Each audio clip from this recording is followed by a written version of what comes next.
There are too many liars in this group. Welcome back to Share TV, where I will be recapping Real Housewives of Orange County, Season 19, Episode 7. If you are liking my recaps, please feel free to like and subscribe to my channel. If not, I guess just watch, whatever. But this week, let me give my disclaimer. I do not know these people. I am basing my opinions on an edited show. Everything I say is, of course, alleged. Let's jump into it. So we are still dealing with the aftermath of Tamara quitting the show. The dramatics, y'all. Honestly, when they flashed back to the scene, I guess it was in Bali, like several seasons ago, of Tamara leaving, saying they'll never see her again, and then quite literally sprinting from the table will never not be funny to me. And she did the same thing. It doesn't really seem like the cast cares too much, to be quite honest. It's just kind of like, okay, she's leaving, because they know that it's just for show. She's been posting pictures on Instagram saying that she's leaving and not coming back, and she's done with the show and she quits. Everyone knows the theatrics of Tamara Judge, so I don't think anyone's surprised, which is why the reaction is a little bit just like, okay, like, all right, let's go. So we cut to them in the cars. They're going on a gator tour. So Louisiana, but they're going on a gator tour, and they're in the car on the way there, and everyone's trying to figure out if Katie's lying or not. Did she say this to the journalist? All of these things are happening, and Gina takes it upon herself to call this journalist. That's a reputable journalist, but you just like happen to have them on speed dial, like they have nothing else to do, and they answer your call and they give you all of this information. All right, Gina, okay. And no one calls out the fact this entire episode that Katie is, I guess, in hot water for talking to a blogger, but Gina calls up this journalist on speed dial. So you had their contact information. Is that not like, hello, you're doing the exact same thing, which is why now it's just kind of like, I'm on nobody's team at this point. I think as these episodes have gone on, I was against Katie. Now I'm not against Katie. I change my mind almost every episode on who's right in this situation, who's wrong in this situation. And quite frankly, I'm just tired. So Gina calls this person. She tells everybody in the car, and nobody says like, wait, you're literally doing the same thing, but okay. And apparently this journalist, who is not the same blogger as the Kiki, like she's not Kiki or he, but they also know of this situation, and they were like, yeah, Katie said this to Kiki. Like, how does this other journalist know as well? Like, nobody's questioning this, but why are we even still talking about this? So there's that. And then, so cut to Shannon. Shannon looks a hot mess. Quite honestly, this entire episode, from being late to the gator tour to being at dinner, she just looked sloppy. So Shannon is late for the gator tour, and everybody's annoyed, as I would be too. Apparently, I heard them say that like they were meeting at noon to go to this gator tour. So like, what is your excuse, Shannon, for not being ready at the time that everybody else could seem to get ready? And everybody else, quite frankly, looked a heck of a lot better than you. So what were you doing? Why were you late? Which is like, she's not helping the fact that she's had difficult behavior on set or difficult behavior with producers, or like, she's kind of showing that she's difficult. And I think maybe this is the producer's way of like agreeing with everyone, because now they're showcasing it more, because she was super late. She almost missed a tour. She jumps on this gator boat. Gina's having a whole meltdown, which I really think is she's scared to go on this gator tour. So I'm going to give her a little grace there. And she's getting on to Shannon for being late. So I think it just like coupled her anxiety with like, why are we waiting for Shannon? She's making us late, and I really don't want to get eaten by a gator. Fair. And then Shannon apologizes for being late, but then goes on to say like, well, I was having an anxiety attack, like as an excuse. these women can never just apologize and stop at the period at the end of that sentence. They can't just say, I'm so sorry for being late. One, everyone calls her out for always being late. So clearly this is consistent behavior from Shannon. And then two, you get there and instead of just be like, I apologize for being late, no excuse, I'm sorry, like, let's take a deep breath, I hope we can still enjoy this tour. No, she has to basically, like they say, out anxiety Gina by like, oh my gosh, I'm having an anxiety attack, instead of just saying, I'm sorry, period, move on. Like, why can't we do that? And that continues to be a common theme throughout the rest of this episode with their apologies and excuses. Tamara. So anyway, they go on this gator tour. Cute. Apparently, Slade is now a gator because gators, I guess, have their deadbeat dads. Like, they just breed gators and dip. And then I didn't watch like super early episodes of Real Housewives of Orange County when Gretchen and Slade were on previously, but was he an actual deadbeat dad? And does it matter now that his son has passed away, right? Like, we keep bringing it up, but we're bringing it up for a child who's passed away, so it kind of just feels icky. Like, yeah, two things can be true if he was a deadbeat dad, but now that his son's passed away, I just feel like we should stop bringing up that conversation because his son's not here anymore. So it gets to be kind of like weird. Like, why are we still thinking that this is okay to bring up? But they get to dinner, I guess. The gator tour was really short. We didn't spend a whole lot of time there. And then we move on fairly quickly. So they go to this next dinner. They're sitting at the bar, I guess, because they're there early for their reservation or what have you. So they're sitting at the bar. They eat oysters. And this is where like the petty fun kind of comes in. But it's just, like I said before, it's like too short to like balance out the rest of this unnecessary chaotic drama. So Heather and Emily are bickering back and forth because Emily is calling out Heather for like the way she talks and kind of making fun of her. And Heather says, you wouldn't like if I made fun of you like this. That is fair. Heather had a point because Emily kind of like makes fun of her, but like the second anybody were to make fun of Emily, she would have a huge issue and has historically had a pretty big issue for smaller things. So they're kind of like bickering back and forth. Gina is literally fighting for her life in the background. I don't know if she swallowed too much, but she is fighting for her life, choking in the background while they're going back and forth. It was actually kind of a funny moment. Heather and Emily quickly squash it. Emily says she's sorry. They move on, which is what we appreciate, right? This is the petty stuff that we like to see, not this like lying, deep, conniving, trying to like ruin each other's lives and reputation. So we go upstairs, the table's finally ready, the place is beautiful, and I do appreciate now, it seems like a lot more where they're separating the housewives from the general population of like ruining everybody in the restaurant's dinner. So we see a lot of scenes where they have a private table set up now because, yeah, they would like create such chaos in a restaurant. If I was another patron spending money to be somewhere, I kind of would be annoyed. So I'm kind of glad that we're seeing a little bit of separation there. That's just a small note thing that I kind of like picked up. I know it's not all the time, but I think they should definitely do it more often.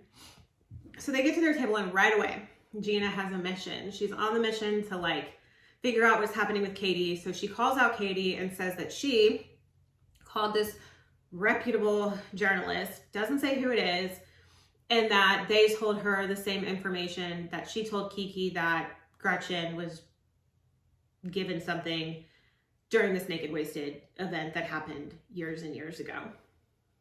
For one, this is a situation that happened on a previous season that Jen was not on, Katie was not on, Emily was not on, Gina was not on. So why are we bringing it forward 10 seasons to now we're still rehashing that drama? And honestly, again, nobody talks about how Gina just happened to get in touch with this journalist that same night. They answered their phone, she had the number, like, and they gave her all this information. Right, like, I would feel like if you were trying to get a hold of somebody, like, it would take a couple times, because, like, who are you? Why are you calling me? I don't know. Maybe that's just me. But it just seemed a little too fast to get that information out. Now, multiple things are happening. I think Katie is lying about telling the blogger what she did. But I honestly wish Katie would just say, hey, I did tell this person the information about Gretchen. That's it. Because then it would expose everybody else's lies, because Katie's not the only one lying, as we are finding out. It's spanning, because then at the same dinner, Jen is saying that she heard this information and it was her, Gretchen and Slade, Jen and Ryan, and then Katie and her husband were all there. And I guess they were talking about the situation. They said that Gretchen ended up going to the hospital the next day, and there was proof that there were items in her system. So all three of y'all are lying. Katie, I wish you would have just said, yes, I said it. Because I don't know why Jen's covering for Gretchen. Gretchen, I feel like, gave away too much information, and now she's trying to like backtrack what she said. But now we have a situation where it's like Tamara's not lying. Can we please like not make her a not liar here? So they've called this out. Gina wants more information. I don't know why Gina is so focused on this to the point where she's calling people. And then they asked Katie at the table to call Kiki. And I kind of saw her point when she said, like, you think I'm going to call her and she's just going to say, like, yeah, I'm lying. But like, Katie, we know that you're lying. So, but I understand why you wouldn't want to call her. One, because you're lying, but also because like, even if you weren't lying and Kiki was lying, you're right. She wouldn't have said like, yeah, totally made this all up. So I get why you don't want to like involve that. And why are we like giving, like the whole point of people giving commentary on these shows or being bloggers or entertainment journalists, it's just that, it's for entertainment. It gets to be too much when now we're like integrating this in, and it feels a little bit of a breaking the fourth wall situation, because like, why are we not in our housewives bubble? Why are we bringing all these other people in that give commentary on the show that you're on the show? So it's getting a little frustrating in that aspect. So I can see why Katie was like, I'm not calling this person. That's where the grace kind of ends. But they end the dinner. Nothing actually gets resolved at this dinner. It kind of felt like a weird ending. It was just kind of like, okay, well, we're leaving tomorrow. And that was the end of their New Orleans trip, which is fine. Again, I don't think anybody missed Tamara during that scene. And for someone to like quit the show and then we get them back literally in the next episode, you could have been at least given us like a couple episode break, Tamara. We didn't have to get you back so quickly, but okay. So now we pan to, they're back from New Orleans. We're trying to get the info on this rumor, I guess, that Katie spread. I really don't care anymore. It's getting so tired, but we have to talk about it because it's literally the whole episode. So let me get back to my notes because I feel like I've gotten so off track with my personal opinions. So they cut back to Tamara being back on the show. And her first scene is her going to therapy. Her therapy storyline is getting really tired and exhausted, and I feel like we are dragging it on. And I say that because I feel like she's using it for a storyline. She doesn't have any interest in changing. It's not like we're showing her going through this transformation, or she's making strides to be better, or she actually is being better. We've gone through this in previous seasons with Tamara, where she has found God and she's done all of these things, but she's still the same person. Like, Tamara's Tamara, and all of these things she does is for sympathy and to get like this woe is me edit. Because she immediately sits down in the therapist's office and just starts crying. And then now she's saying that before she went to the dinner where she quit the show, she had tried to call Teddy and Teddy didn't answer, and she left a message and she's all upset. She says that she took half of a pill and then drank 2 drinks, which I don't believe. We're getting a half truth there. No pun intended. I feel like she took the whole thing and then had multiple drinks, because like just the way that she was like glossed, there was nothing there. And Gina called it out perfectly. Like, you are sloshed. And I believe she was, but now you're only bringing that up to garner sympathy for the behavior, because then you're trying to say, Tamara tries to say she doesn't remember everything that happened, but yet she's recalling the events. do you remember or do you not remember? And then she is upset that nobody reached out to her, which we find out later that Heather did try and reach out to her. But also, Tamra, like, you can't have it both ways. You pretty much attacked every single person at that table. You got up and left. You left your one friend that was trying to defend you, Heather. Why? I don't know why she was trying to defend her. But you even basically attacked her, told her she could F off and all this kind of stuff. Not only do you leave, you then leave and text some of them. I don't know if she texts everyone, but she at least texts Gina that we saw saying that, F you, I can't believe you did this to me. Yet you wanted everybody to reach out to you. Like, Tamra's lack of self-awareness and accountability is alarming.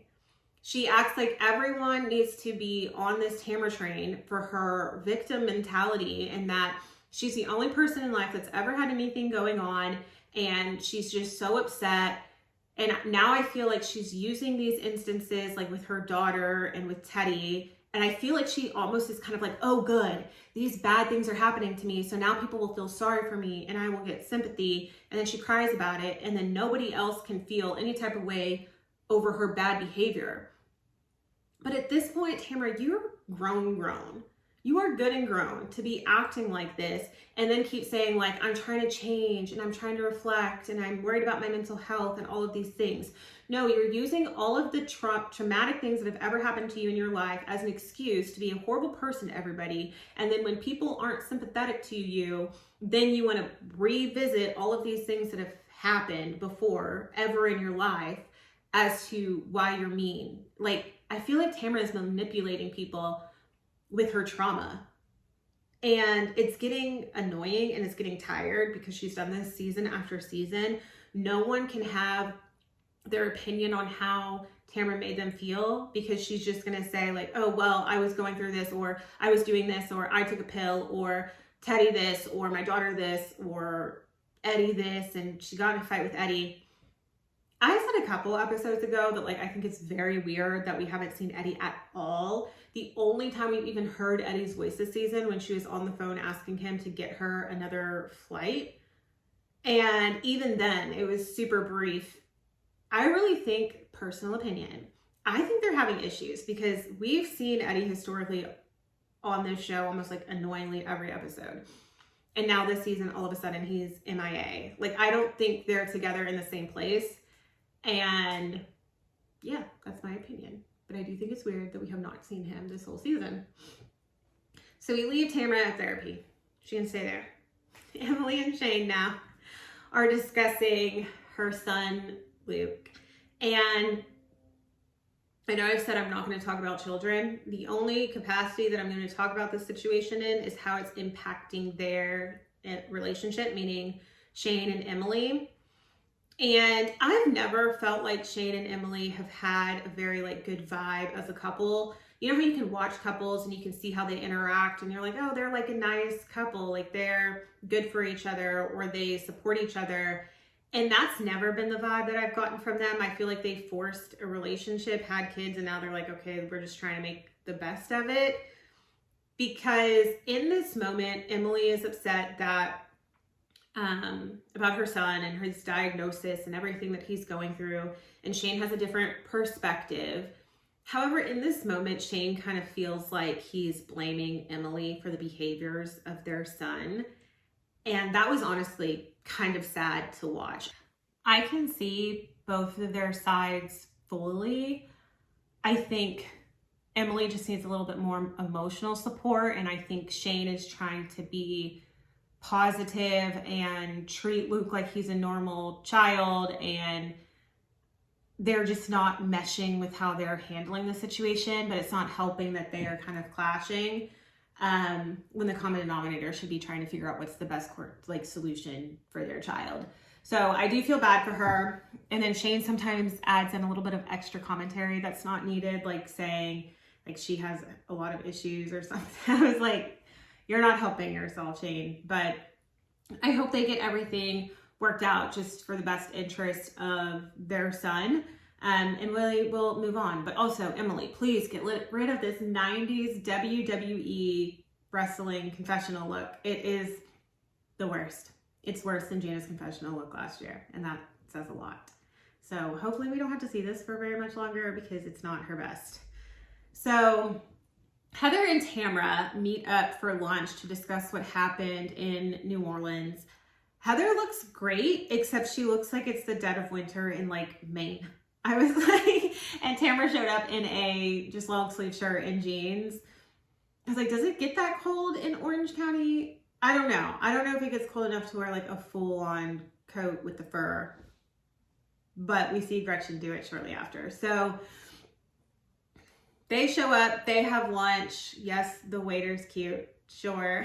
But also, Heather was just a little bit taken aback on how Tamra treated her when she left New Orleans. Honestly, I was surprised that Heather was sticking up for Tamra as much as she was, and still does. And I think Heather said it perfectly. Like, I was the one person that like had your back and you kind of didn't appreciate that and then ran out the door. And then Heather's saying that she messaged Tamra and tried to reach out to her. And this is where Tamra is losing me on the woe is me. She went to the therapy session, said nobody tried to reach out to her, nobody cared about her, she just wants to be liked. Cut to this scene, Heather saying she did reach out to her, which we fully believe, they show it, and tried to see how she was doing. And then Tamra was like, I guess that wasn't enough or what have you. But like, the housewives also have other things going on in their lives. I'm sure Heather's not only just sitting around trying to figure out if Tamra's okay or not. And after the way that she treated everyone, including Heather, leaving that dinner, I'm surprised Heather even reached out in the capacity that she did, because it wouldn't have been me. I would have given her like full break because I had your back and this is how you want to treat me. Like, okay, fine. She then goes back to this half truth of telling Heather that she took half a pill and had a couple of drinks. Okay. Fine. If that's what you want to do to justify your behavior, instead of just saying, I acted irrationally, I was rude at that dinner, and taking the accountability, she doesn't do that. She like hones in on what was me. And then while Heather's trying to say how Tamra made her feel, then Tamra goes back and is like, well, I was just really upset over Teddy and all the things with my daughter that keep getting brought up. Why can we not just focus on the issue present day? Heather's upset at the way you left that dinner and kind of threw her under the bus and then acted like Heather was nothing when she was the only person that really had your back in that situation. But you want to flip it back on you. And Heather kind of said it well. She's like, there's nothing that's going to come after that because everything Tamra is saying is like dark. So now Tamra knows what she's doing. She's manipulating the situation. So Heather does exactly what Heather does. She's like, there's no point in continuing this conversation at this point. So she just stops and says that she feels bad for Tamra. And I'm sorry you're going through all of this and blah, blah, blah. Like, two things can be happening, right? Like, yes, Tamra can be going through whatever she's going through in her life, but she doesn't have to like viscerally attack these women at the same time. And then you can apologize and take accountability without throwing in all of these other excuses that had nothing to do with why you chose to act this way. Because we weren't talking about her daughter, so I'm kind of unsure why that got brought up unless we missed something that was edited out. But even still, you can't just say, I'm sorry, period, end the sentence, and try and move on. Like, that's what's getting frustrating. And I can see where Heather was kind of frustrated and she was just like, I give up on this situation, which is fair because like, now that you've told me all these dark things about like Teddy obviously having cancer and your daughter, like, now you're going to flip it on me if I continue this conversation. You're going to make it seem like I'm the bad person for continuing this conversation when you're just going through like the end of the world. So that conversation gets shut down. They finish their little lunch, cute, whatever. And we move on to Katie and her husband. And then we have a split scene with Emily, Gretchen, and Jen. So Emily, Gretchen, and Jen meet up at this random bar. Like, I don't know if it was random to them, but it felt pretty random. And they're just like standing around ordering drinks. And I don't know, like, this is where I'm like, Emily, why are you trying so hard to be funny? She tells the bartender, I heard you guys have the worst espresso martinis, so I'll try that. I just felt that was like a little rude of her to say, like, just order the espresso martini, move on. But also, is this the only place that would let you guys film? Because it's like dive bar vibes, but you guys come in like fur coats and pleather pants and 10-inch heels. They looked so out of place. And I thought this when they went on the Gator tour as well. Like, I understand you're on a TV show, but why are we dressing like we're walking a runway to go on a Gator tour in like 10-inch heels? We're going to dive bars with like fur coats on, full glam. I'm like, it's okay to dress for the occasion, even if you're on TV. Like, you can dress in regular clothes to do this, because now it gets to where it's like, not only do we like know that this is heavily produced, but it feels even more produced when you're showing up to a dive bar or a Gator tour and heels, full glam, and like mink coats. Like, can we get back to like pretending it's reality at least? Like a little bit, just a little bit. I thought that was weird. So they're sitting around, they are pretending to play pool at one point, and they're talking about this whole situation and trying to figure it out. And then we cut to Matt and Katie talking about the same exact situation. So I really enjoy, I've said this before, I enjoy Matt and Gina's relationship. It's one of the few that feels pretty genuine. I like Matt so far. Might change in the future. Kind of like my opinions on Katie have changed back and forth like 15 times. But as far as their just like relationship goes, like it's a comfortable vibe that you get from them. You can tell that they're comfortable together. You can tell that they enjoy spending time together. It's pretty endearing. So they're talking about this situation, and Matt agrees that this conversation was had. So which means, and I believe Matt, I know that's her husband and he's going to stick up for Katie blindly, no matter what. My husband would probably do the same thing. But if I was like blatantly lying, he would be like, you need to just confess, or you need to say that this is what happened. I don't think my husband would go into that blind of a situation, which is why I think Matt's telling the truth that this story happened.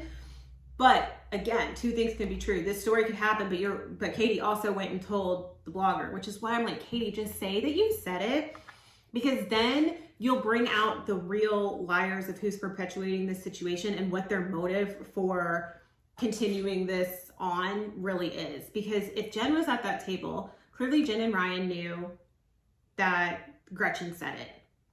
And now it's like, okay, now they're protecting Gretchen because she probably regrets saying it, because now the information has gotten out via Katie to the blogs or whatever, and now she's trying to backtrack like I never said it.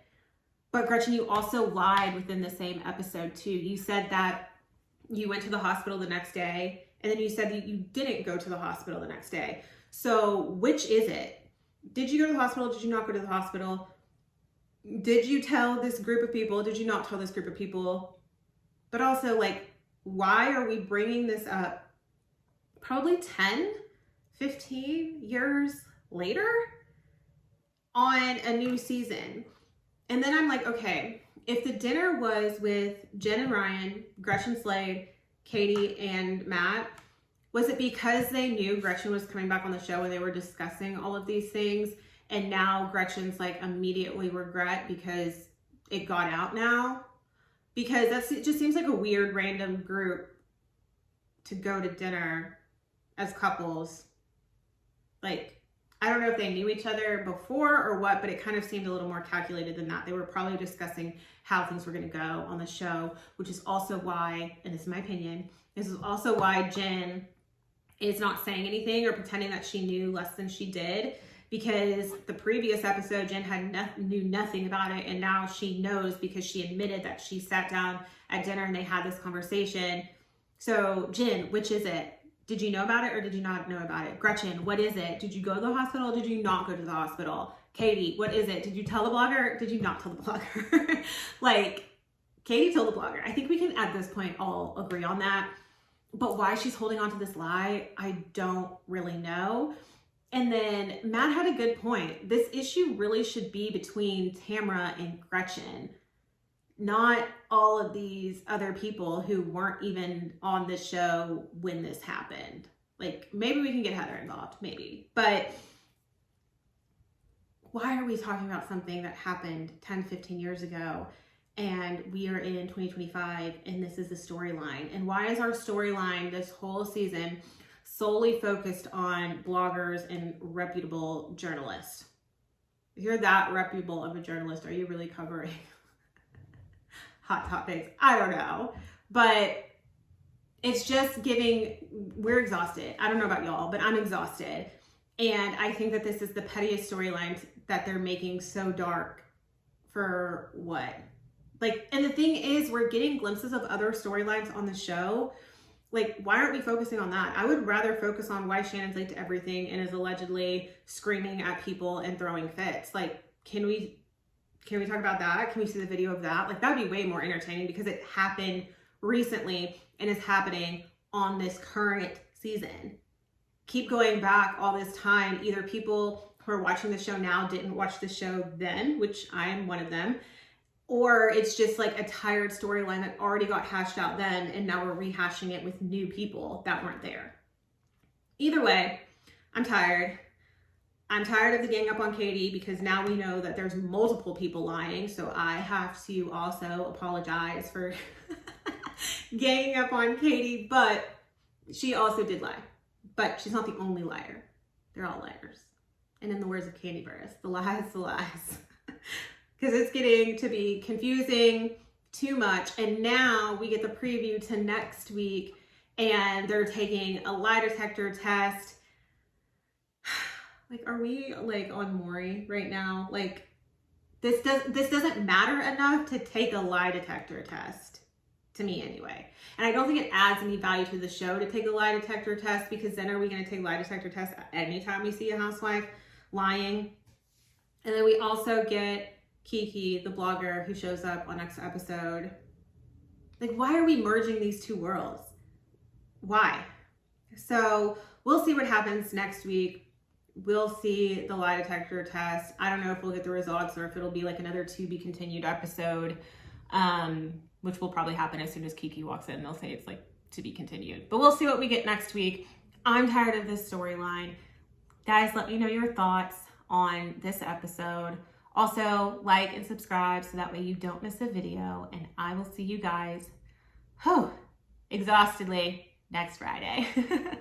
Bye.